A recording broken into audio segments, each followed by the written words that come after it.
In the spirit of the Super Bowl being today, the day that we're recording this podcast, if you could come up with a new sport, what would it be called and what would the rules and parameters be around that sport? Holy God. Wow, Kim. That's a very in detail That's a question. Hey man, now I try. I know hide and seek is already a thing. But it would have to kind of be out in the woods here where I know it best. And then it would be kind of like I suppose like a month or two long survival thing out there where you just stay hidden as long as you possibly can. You know, there's no rules, it's just you stay alive, but it's like a long game of hide and seek. Like Survivor, I guess. Hey, I love Survivor. Yeah. We used to watch that all the time as a kid. Oh my God. Are you a fan I of guess like those challenge shows? The what? Like, are you a fan of those like challenge shows?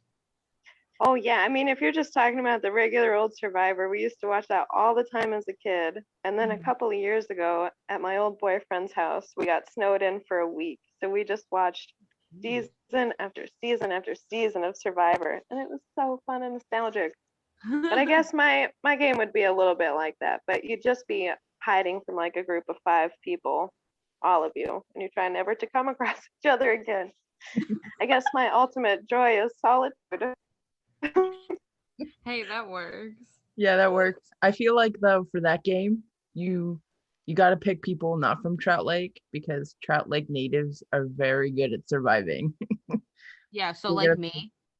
Yeah, so pick someone like Kim to play this game. I'd be awful at that game. Okay. Oh wait, she might be frozen. Hold on. Oh no. Well, I mean, I give her credit. She came up with that really fast. I know. Like kudos to her. I couldn't think of that off the top I of was my gonna head. say like, I don't even know. I have no idea. Definitely not American football because that's boring. And we're back. Okay. Okay. All right. Second question. Do you have any weird food combinations that's like your personal like recipe that you make? It's kind of gross, but it's also kind of good. Okay. This is not one that I make, but it does not sound like it goes together. So Okay. my favorite sandwich shop down in White Sam is Feast. And for the entire 4 years that I've been here, I've been eating the turkey pesto. Well, just last year, come to find out, turkey pesto, it's like a pesto mayo, goes really great with peanut sauce. It sounds really gross, but can't eat the sandwich without the peanut sauce now. You should try it sometime, though. It's delicious. Turkey. So turkey with both pesto and peanut sauce. Yes. And maybe it's just that the peanut sauce overpowers everything else, and I would drink peanut sauce if I could, but I don't know. It's a good mix. Give it a go next time you're in town. I think that sounds pretty good. Kim, I Yeah. think if I remember correctly, you have a weird food combo that I I always have make a fun of you few, for. but Huh? okay, I have a few. But Okay. like, what are you thinking about? I'm thinking about what is it? Doesn't want to out herself. Yeah, I have a couple. I've gained a few in my secret gross food recipe book. You have a Oh my whole god, book? I'm blanking. No. One has to deal with spaghetti, right? I might though. I think Yeah, I so. want to hear the spaghetti one because that was Yeah. my favorite food for the longest time because it's Or all I like could afford to make. It's not spaghetti, but so I'll take like pasta noodles and then it's basically like pasta noodles mixed with like spicy mayo. So it's like spicy noodles. Or mom thinks this is gross, but it's like my grilled cheese with mayo and pickles, which I think is good. gross. And then my mashed potatoes with Italian dressing. I mean, If you don't have gravy next, I hope it's not Italian dressing over gravy. No, it's Italian dressing by itself. Okay. Because like mashed potatoes have no flavor, and the Italian dressing is literally like all Yeah, like it's just like a bland nothing yeah, without it. yeah. Those are pretty No. good ones too. Yeah. Growing up, I did something similar. And I don't know if Kim, I don't really do it anymore because we don't really eat mashed potatoes, but I used to put ketchup on mashed potatoes. So nasty. Oh yeah, I used to put ketchup on absolutely everything.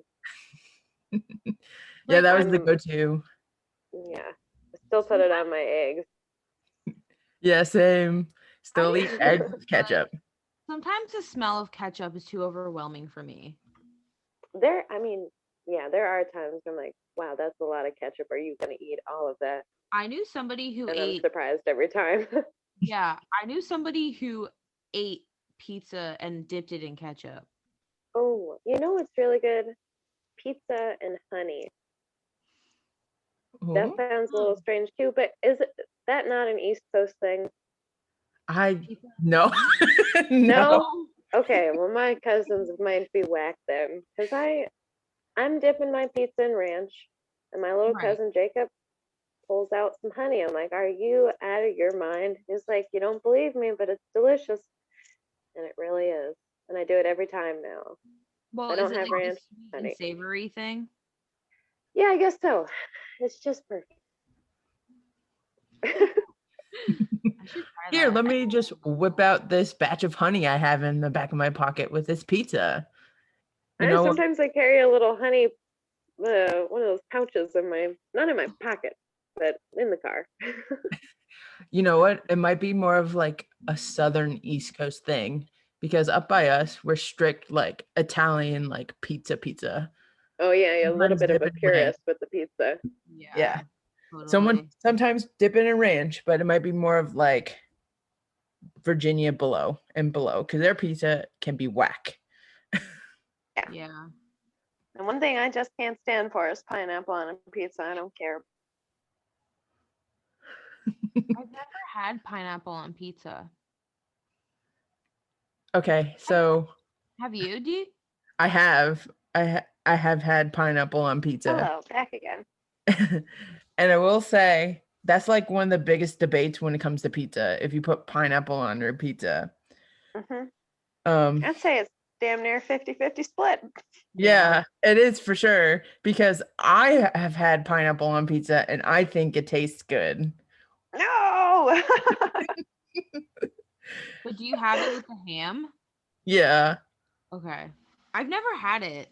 because then it's like a Hawaiian style pizza, you know, the ham, the pineapple, Yeah. and the big not debate, but the big thing people say to justify pineapple on pizza is like, well, tomatoes are fruit and you put it on a pizza, so why not put pineapple on pizza?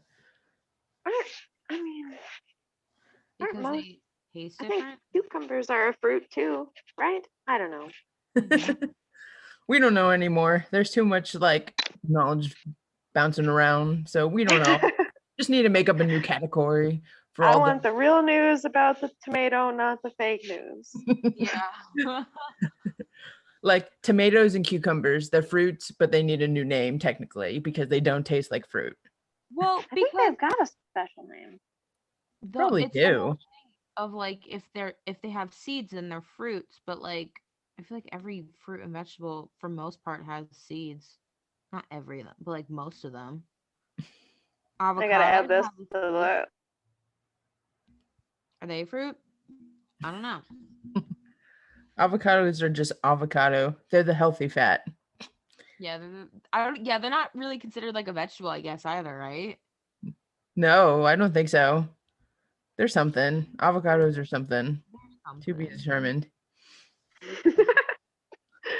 To be determined. Okay, I just sent you guys the link for this, and you can check out the pictures. I really like. Awesome.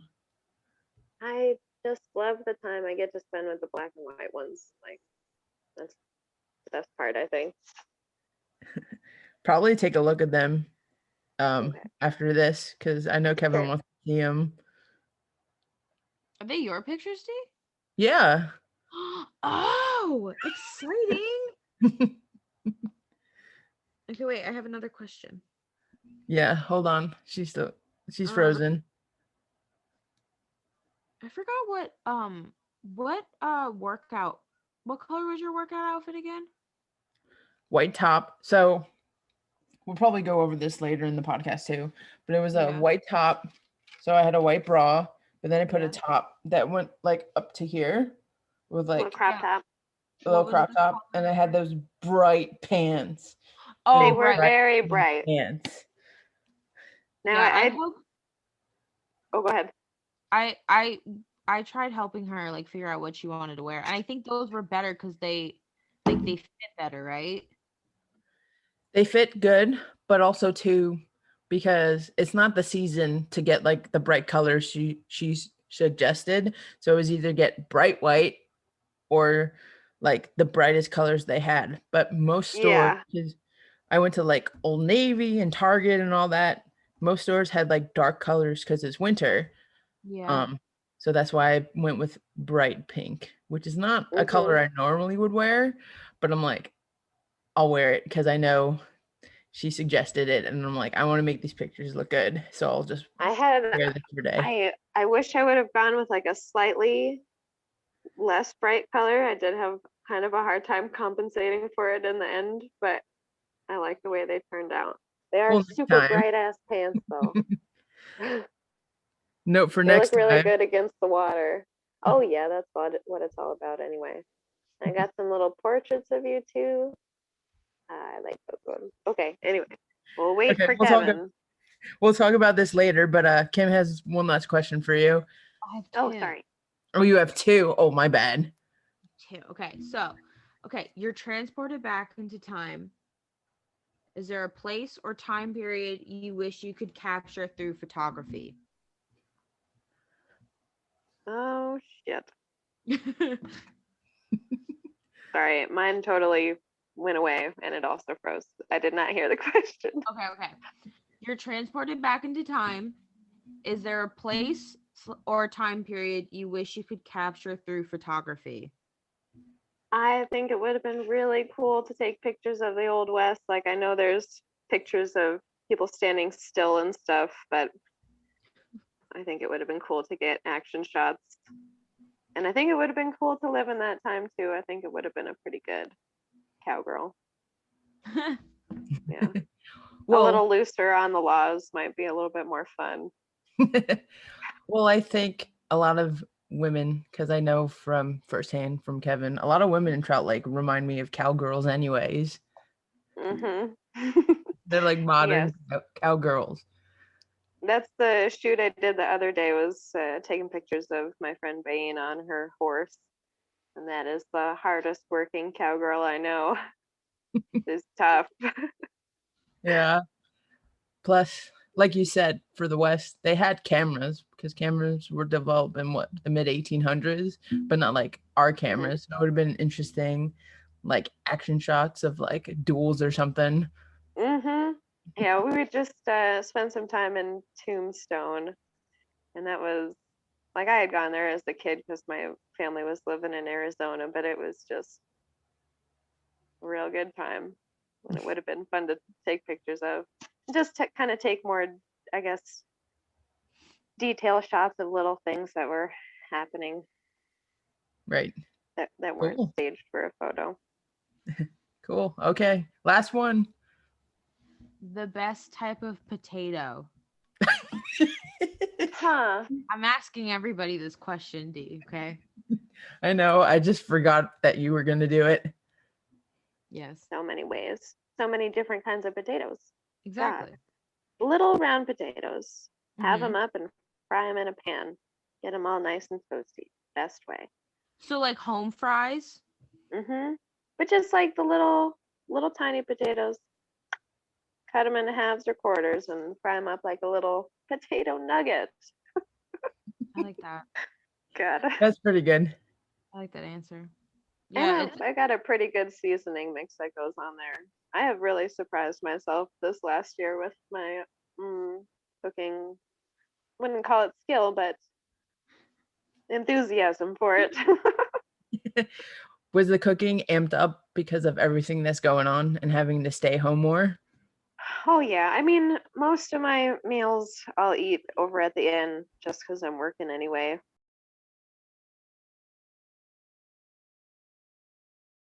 Yeah, that's been so fun. I wish I had a copy of it on hand to show you. So just like Okay. explain the whole process and like what was memorable about it and like Excellent. Okay. Come on up here. Come on. We got a beggar here. Hold on. Come on. Come on. Come on. Okay. She's going to make up her own mind. Okay. So a couple of months ago, probably like October, fella in town put up a picture on Facebook of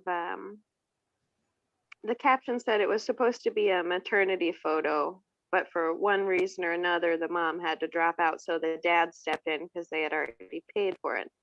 So it's this very like maternity-esque kind of shoot for this man. And a guy in town had posted that like, hey, Monica, when are we doing something like this? And then it just kind of snowballed from there. I was like, oh, I'll definitely do that. Sign a bunch of people up. If you want them, you got them. And then it just kind of, it turned into all these, mostly wives and partners signing up their fellas for they're not even sure what yet. Something like this. So we put together the idea to just build a calendar out of it. And it took me, now this is a 2021 calendar. It took me until January 5th to get everybody shot for the calendar. It took a long time to get a lot of dudes together. And I have high hopes for the ladies calendar because I'm going to shoot that one as the months go by. But anyway, so I'm putting together this idea for this calendar, got a bunch of people signed up, and that's the best thing about this town is that you get all your ideas based on who you talk to. I think some people were a little shocked about the butt on the cover, but that's just the cutest butt you ever saw, so can't be mad too long. And that's just about as bad as it gets, is a little half a butt cheek. Everybody else is very covered up, and it was interesting to see, the different men's takes on what they wanted to do for their month and their wives' ideas too. We had a lot of woodcutters. I just kind of went with more of what they do for work or what they do around town. How are they important to the community and stuff? I wish I had a little bit of it to preview to you, but it was cool to see everybody's different ideas and have that all play out over a 2-month span and have a long time to put it together. Why don't you tell this the story you told me about, what was it, October, the November shoot?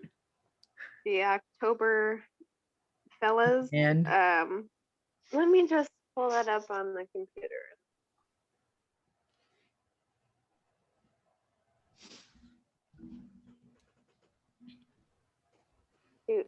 There they all are.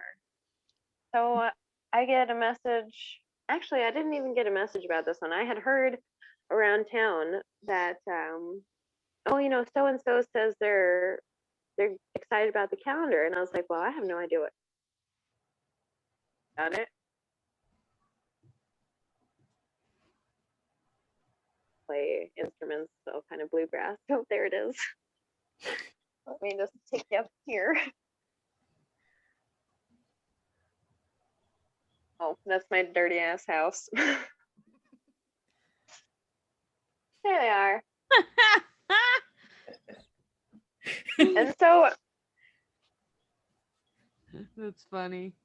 So they are they're all dressed. And the one on the right goes, well, Monica, do we have your permission? I'm like, yeah, it's cold. Like, let's get on out of here. Ready to go. And while I've got my little blue eyeballs on them, they all strip down to nothing. And I just was like, oh, well, you let me know when you're actually really ready. And we got it done really quick, but it's almost like it's almost like I wasn't even taking their picture. It was like I was detached right here. Like I just made sure I had them in frame. I was like, okay, I think we've got it. And boy, did we. That's probably gotten the best feedback so far, along with Mr. July, who is pulling off this really great yak pants look. He's got a yak pelt around his waist, and that's pretty much it. He's got a cowboy hat on and a gun, and those 2 months are probably everybody's favorite so far. Funny. But it's almost endearing to see like what these men of this community will do just because they want to have a good laugh, A, and two, or B, because they care about their community. So that was really nice. How well is the calendar doing now? Because you published it already, right? So how well has it been doing? It's so God bless Craig. While I was out on my trip gallivanting around, he picked up the mass of calendars and dropped them off at the store. So you can get them there now. And then the printer down in White Salmon was like, I'm going to sell them here out of the storefront too. And this little tea shop next door is going to sell them as well. So I haven't checked on those since I've been back just because I was waiting for a COVID test. But it's really cool to see it kind of expand and have other people not in this town, people that don't know any of these men at all, be like, holy crap, this is hilarious. It is very funny. Those guys are so funny. I remember when I saw the calendar, I was laughing because I was like, wow, like it looked like almost everyone, if not everyone, was having a good time with the pictures and stuff. Being able to like put their own ideas on what they want to do for the pictures onto actual like paper or be a part of the calendar and stuff, which was really cool to see. I enjoyed it when I saw it.